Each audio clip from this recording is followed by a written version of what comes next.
I mean, I'm happy that he went out there and got a win. He played how we know he can, and so he made plays when they needed him to. Got the ball out quick, put on the money down the field.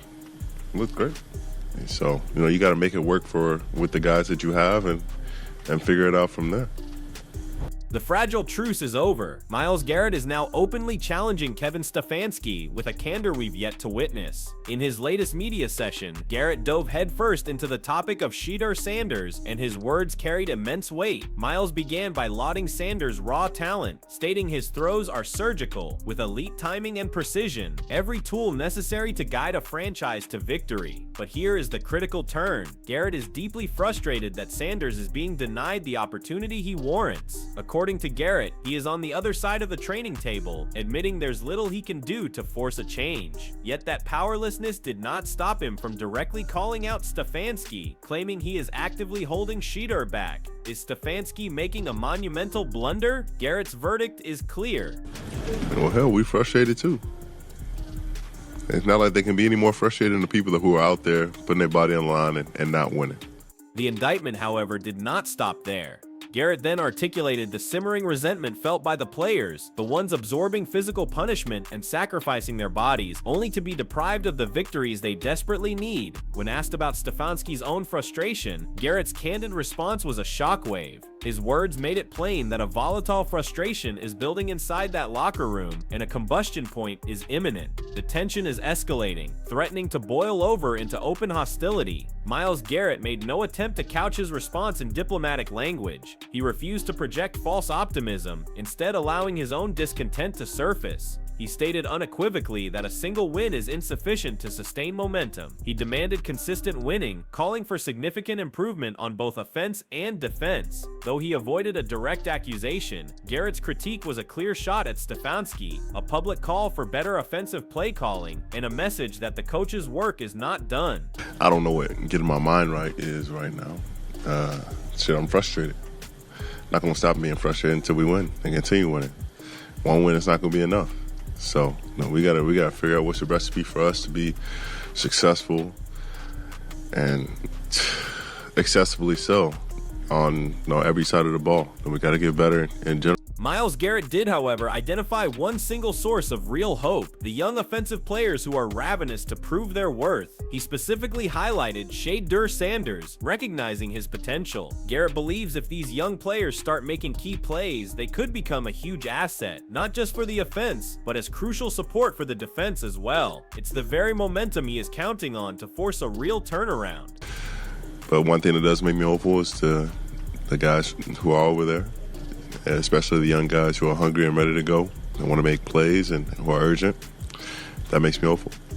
Myles Garrett's focus then shifted to the quarterback situation, declaring it has only worsened since Dillon Gabriel took over. He aimed veiled criticism at Gabriel, pointing to the unfulfilled expectation that he would run the ball to sustain possession. That dimension is now missing. Garrett highlighted the subsequent drop in the team's ability to control the clock, and with it, a loss of pressure on opposing defenses. Now they are not creating chances to score, and a huge part of that failure, Garrett asserts, is the quarterbacks. He believes their indecisiveness, a reluctance to either throw quickly or run when necessary, is the very thing holding the team back.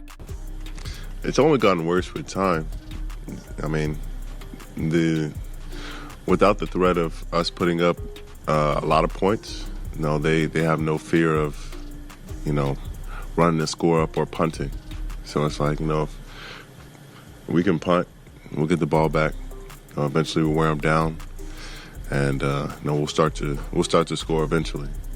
Myles Garrett's frustration with head coach Kevin Stefanski has now boiled over, pointing to the team's ongoing struggles and what he sees as the failure to land Shedeur Sanders. Clearly agitated, Garrett indicted the offensive play calling, specifically questioning the rigid commitment to Dillon Gabriel as quarterback. The all-pro defensive end also lamented the never-ending cycle of losses, sharing just how exhausting it is to face the same disappointing results week after week. Myles Garrett dug deeper into his frustrations, emphasizing how the Browns keep losing in the same predictable way. No adjustments, no improvements. He acknowledged the defensive line's consistent performance, but made it clear how demoralizing it is to watch the quarterback struggle. Garrett specifically criticized Dillon Gabriel, pointing out that his throws often seemed based on pure assumption, expecting receivers to be in places they simply weren't. This wasn't just a shot at Gabriel, it was also a veiled jab at Stefanski's offensive strategy, suggesting the lack of progress begins at the top. Stop us to the D-line front. They got in chunk formation. They chipped, he got the ball out, as quick as possible. And there weren't a lot of situations in which, even if I was running, that I could have got there. So. As the organizational structure phrase and player dissent becomes public, the pressure on Stefanski is becoming untenable. Whispers from within the Browns organization suggest that a reckoning is on the horizon, with Kevin Stefanski as the likely price. Garrett Bush has stated the inevitable: given the team's ongoing losing streak, someone will lose their job. While owner Jimmy Haslam isn't under direct fire, his authority to mandate significant changes in the locker room is absolute. It is now widely believed that Stefanski's time in Cleveland is drawing to a close. Sources now report that owner Jimmy Haslam is becoming intensely frustrated with Stefanski's stubborn reluctance to consider other options, particularly as the Browns' struggles intensify and players speak out. The growing schism within the organization is now palpable. A recent press conference ahead of the Steelers game only added fuel to the fire, with Stefanski refusing to even utter the name Shedeur Sanders. This has led to widespread speculation that Stefanski may be entirely shut off from the idea of bringing Sanders in, potentially missing out on a game-changing quarterback who could turn things around. He should be now. He should be starting now, but here's Stefanski's answer the other day. Why didn't you give Shedeur a shot in the fourth quarter? And he won't even speak Shedeur's name. He never refers to the question about Shedeur with saying Shedeur's name. This entire situation is clearly agitating Jimmy Haslam, who has openly expressed his interest in evaluating what both rookies can offer.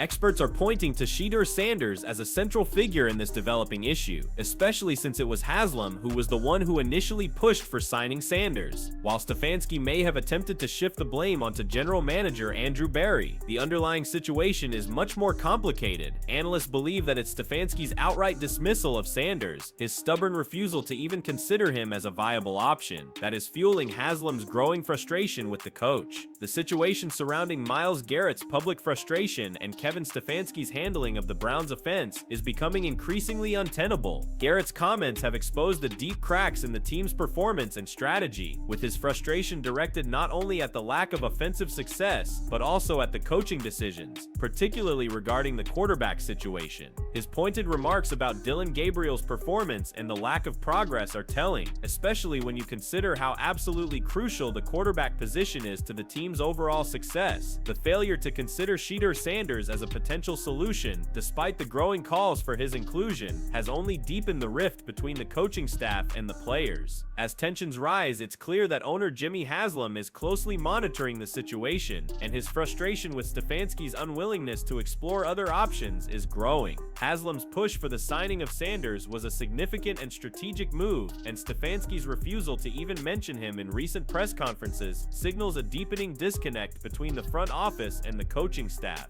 This disregard for Haslam's vision, coupled with the ongoing struggles, has led to speculation that Stefanski's time in Cleveland may be extremely limited. The pressure on Stefanski is mounting from all sides: players, the front office, and now even the fans. With the team continuing to lose, and with no clear solutions in sight, it seems inevitable that changes will need to be made. The frustration, both inside the locker room and from the ownership, is palpable, and it might not be long before Stefanski faces the consequences of his decisions. The Browns' future hinges on finding the right leadership and making bold moves before it is truly too late. What do you think about Myles Garrett's frustration with Stefanski? Do you agree with his highly critical assessment of Dillon Gabriel's performance, or do you think the quarterback issues go deeper than just one player? Is it time for the Browns to give Shedeur Sanders a real shot, or should Stefanski stick to his current strategy? With tensions rising both within the team and from the front office, how long do you think Stefanski has before the Browns make a change? What do you believe is the key to turning things around for Cleveland? Better coaching, better player performance, or a delicate combination of both? Let us know your detailed thoughts in the comments below.